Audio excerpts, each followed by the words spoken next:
তো হ্যালো সবাই, তোমরা সবাই কেমন আছো? আশা করি সবাই অনেক ভালো আছো। সায়েন্স একাডেমির তরফ থেকে তোমাদেরকে অনেক ভালোবাসা। তো আজ আমাদের জীবন বিজ্ঞানের প্রথম ক্লাস বংশগতি, ক্লাস 10 প্রাইভেসি বোর্ড। তো আমরা বেশি কথা না বলে চলে যাব আমাদের মূল অংশে। চলো। আমাদের কেন বংশগতি এত কার্যকরী? চোখের রং, উচ্চতা ও রক্তের গ্রুপ ও তুমি অন্যান্য তোমার ডিএনএ। যেমন চোখ, তোমার চোখের রং তোমার বাবা বা মায়ের জিন থেকে এসেছে। তারপরে উচ্চতা, কেউ কেন কেউ লম্বা কেউ খাটো, উত্তর আছে বংশগতিতে।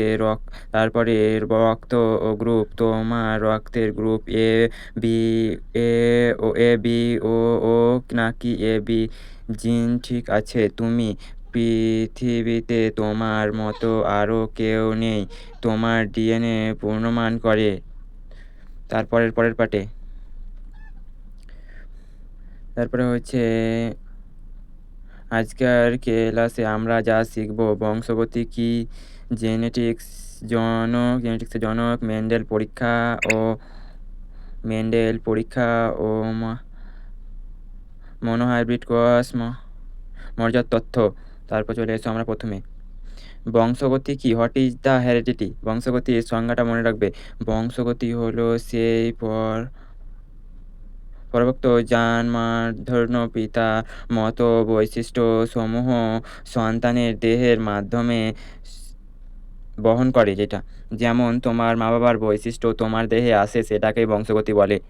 জিন, বংশগতির একক হচ্ছে জিন, যা বৈশিষ্ট্য বহন করে। তারপরে ক্রোমোজোম হচ্ছে জিনের বাহক। ও এটা উচ্চতা বৃদ্ধি, একটা কিছু লেখা আছে উচ্চতা বৃদ্ধির বৈশিষ্ট্য, তোমার বাবার কাছ থেকে আসে এটাই। তারপরে এবার আমার এই ক্লাসটাতে আসি। জেনেটিক্সের জনক গ্রেগর মেন্ডেল। জেনেটিক্সের জনক হচ্ছে মেন্ডেল। যে মেন্ডেলের জন্ম হয়েছে 1822 থেকে 1884 সালে, তার মৃত্যু।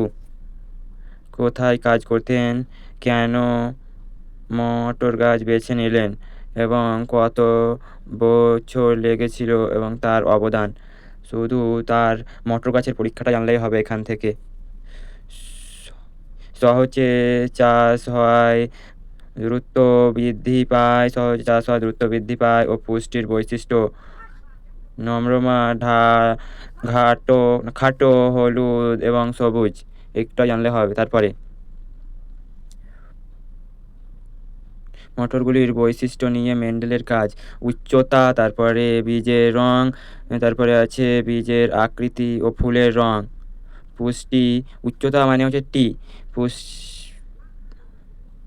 পরিচ্ছন্ন ও খাটো। বীজের রং পরিচ্ছন্ন হলুদ, হলুদ মানে যেটা রং বোঝায়, হলুদ মানে হচ্ছে সবুজ। আর বীজের আকৃতি বোঝায় আর দিয়ে। এবং ফুলের রং হয় সাদা। তারপরে একটি সহজ উদাহরণ: লম্বা এক্স, খাটো মটরগুলি পুষ্টি সবচেয়ে। এইটা দেখবে ভালো করে। এটা হচ্ছে প্রচ্ছন্ন টু পেজার।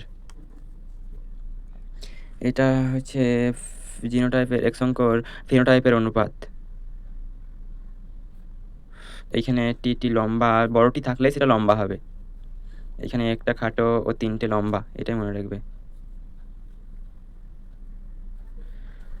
তারপরে বংশগতি শেখা কেন জরুরি? এটা রোগ পরিতোষণ, এটা কৃষি উন্নতি ও ভবিষ্যতের চিকিৎসা। তারপরে নিজেকে জানা, পরিবার পরিবোঝা ও কর্মচার। তারপরে জেনেটিক্স রোগ জেনেটিক্স রোগ বুঝতে, যেমন জেনেটিক্স রোগ থ্যালাসেমিয়া এবং হিমোফিলিয়া বুঝতে তা পরিতোষণ সাহায্য করে। এবং জেনেটিক্স, তোমাকে একটা কথা বলে রাখি, যদি কারো জেনেটিক্স রোগ থাকে, তারা তোমরা ডিএনএ চেক করলে জানতে পারবে তোমার কীরকম।